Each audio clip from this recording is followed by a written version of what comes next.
O ano? Tatambay na lang kayo? Tulungan niyo muna ako sa mga gawaing bahay. Sige na! Sorry na! Ayan na yun! Naglalaro na naman si Bebeng ng ML! Ano? Pagsabihan mo, Nay! Hindi ikaw ang kausap ko! Yes! Victory! Ang bibigat nyo! Bebeng! Ayan, lagot ka! Ala! 8th-year anniversary na pala ng ML! Madami na naman mga activities at surprises! Excited na ako makalaro yung mga friends ko! Dapat mag-online na sila kasi may mga bagong buff na naman! Nag-ML ka na naman! Bakit di mo naman ako inaya? Tara, sana! Game na, Nay! Tignan mo may mga bagong event! Ay, oo nga! Anong sabi dyan, Nay? Mag-earn daw ng dice yung player kapag magla-login siya or battle. Ah. Using the dice allows the player to move along the game board. Ah. Tapos matitrigger na niyo iba't ibang mga events at prizes gaya ng mga permanent skins. Gusto kong makuha to! Lalo na to yung kay Akayo, tapos yung kay Kagura, tapos yung kay Esmeralda! Tapos meron din experience card para makapin mo yung mga skin ng friends mo. May discussion pa sila, oh! Hala! May mga star din na dadating. OMG, makikita ko yung mga favorite kong celebrity! Ala, wow! The best talaga itong mga events na tunay! Simulan na natin maglaro! Eh, kung simulan muna maglinis ng bahay. Di ba, Nay? Ikaw na maglinis! Isi-celebrate pa namin ni Bebeng ang Mobile Legends Bang Bang 8th-year anniversary! ML na nga rin ako! Ayan, deserve!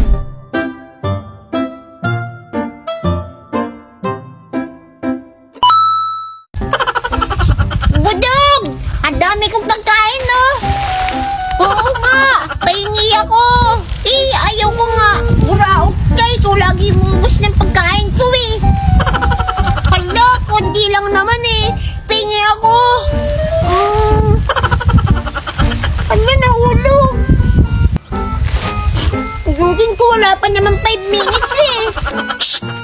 Huwag mo pupulutin! Sabi ni nanay, pag may nahulog na pagkain, may humihingi raw na multo. Hala, o sige. Madami pa naman ako dito eh. Ayan na yun. Asan? Hala, nahulog mo lahat. Pulutin ko na lang, hindi pa naman nakabukas lahat eh. Shh! Wag! Sabi wag! Kasi sa multo na yan. Eh, hindi pa nga nabubukas si paano nila makakain. Basta, bawal mo na hawakan yung mga nahulog na pagkain. Kasi nga sa multo na yan. Baka sundan ka ng multo kapag kinuha mo pa. Takaw naman ng multo na yan. Sige ka, pag pinulot mo yan, baka multuin ka habang buhay. Nakakainis. Uuwi na nga lang ako. O sige, ako rin uuwi na. Charot. Kadami pagkain. Joke lang naman yun. Uto-uto talaga si Bebe. Uto-uto? Sinong uto-uto? Susubong kita kay nanay mo.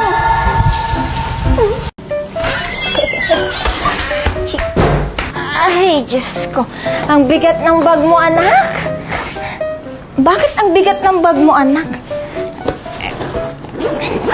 Ano? Bakit may bato dito, Jan? Si Makmak yun. Epal yun eh. Ay, loko-loko talaga yung batang yan. Hindi siguro siya love na nanay niya. Ay, naku. O siya, anak, gawin mo na yung assignment mo, ha? Ingat, Mid! Ingat, Mid! Anak, gawin mo muna yung assignment mo. Wag puro computer. Aba, parang walang naririnig tong batang to. Sabi ko sa'yo. 1 plus 1. Magellan.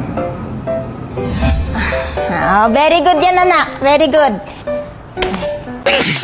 Hala? May buntis malapit sa atin. Ano si nanay? Paano mo nasabi, Nay? Powers ba yun ng mga marites? Hindi. Ang sabi kasi, kapag may manok na tumitilaok ng tanghaling tapat, ibig sabihin daw nun, may buntis sa tabi-tabi. Sabi-sabi lang naman yun ng mga matatanda eh. Sabagay, matanda ka na rin, Nay.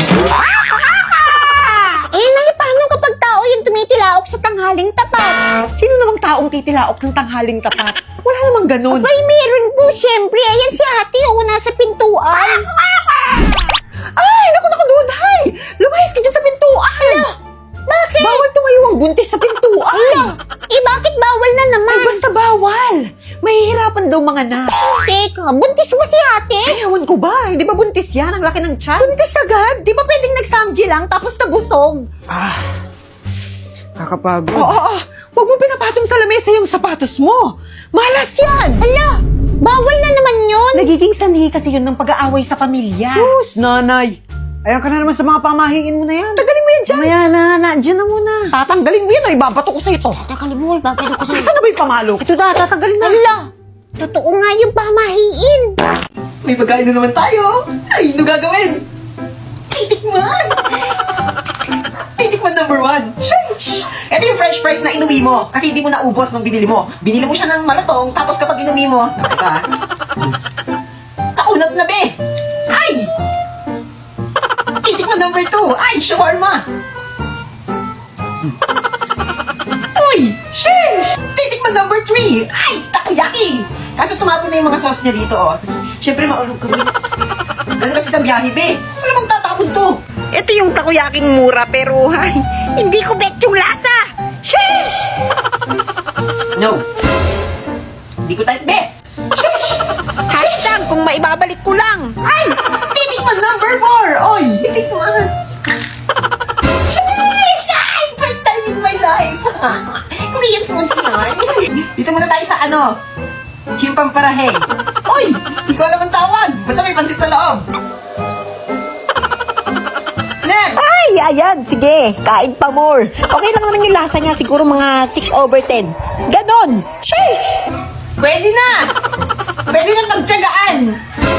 Kumusta mga chong? Tara, kain tayo! Grabe ang init! Nakakapangit. Pero ito na nga, kahit na mainit, kakain pa rin tayo ng spicy. Grabe yung init. Alam mo yung kakaligo mo lang, tapos pinagpapawisan ka kaagad. O kaya kahit nasa banyo ka, nagbubuhos ka parang, ang pawis-pawis mo na. Sobrang OA. Nagbubuhos. Babay pa sa init ng panahon yung gutom ko. Kaya ito, nagluto ako ng pansit canton na spicy.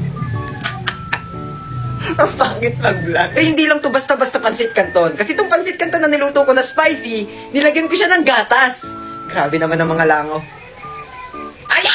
Nagdagdag na rin ako ng 2 itlog at saka chichirya kasi hindi pa ako kumakain. At syempre, meron tayo ditong kanin at saka saging. Hoy! Bakit hindi ka umalis? Hindi ka aalis? Saan yung langaw na to? Unahan pa ako sa pagkain. Go! Kain na na! Wala na yung langaw. Pwede tayo kumain. Go! Alam niyo kapag nagugutom ako, tapos ang cravings ko is pansit canton, ayaw ko yung ordinaryong pansit canton lang. Gusto ko nilalagyan siya ng gatas. Pero hindi yung gatas na powder yung gatas na condense. Ay, condense. Ebap! Ebap? Oh, ebap. Tama. Para special siya tingnan, tsaka special din yung lasa para sa akin. Tapos mas pinipili ko yung spicy na pansit canton. Pero dahil wala nga yung sweet and spicy, ano lang to, spicy lang. Wala, ang lasa nito. Ito, tikman na natin siya.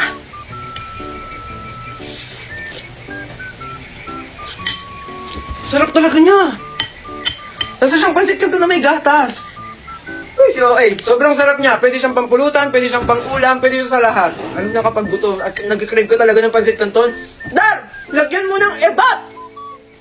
Sobrang OA. Nalagyan na ng kanin niya sa akin. Kain. Subukan naman natin siyang lagyan ng kanin. Kasi masarap din siya inuulam talaga.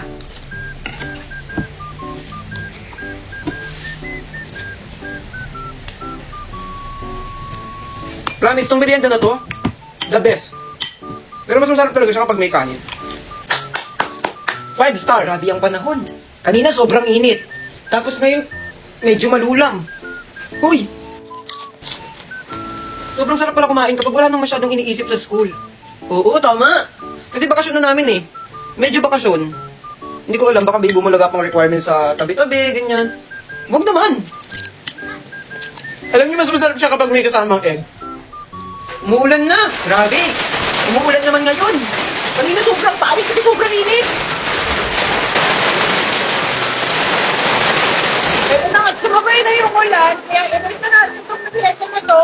At ang rate ko dito ay 10/10.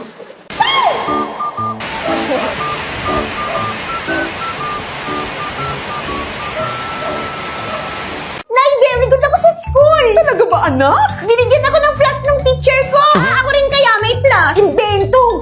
gaya-gaya. Ewan ko sa'yo, nakakainis ka lang. Gaya-gaya ka. Huwag kayong mag-away. Ako rin naman, may plus. Ikaw? May plus? My plus, my plus. I'm getting my plus. Sumayaw siya! Sumayaw siya! Ano yun? Meanwhile,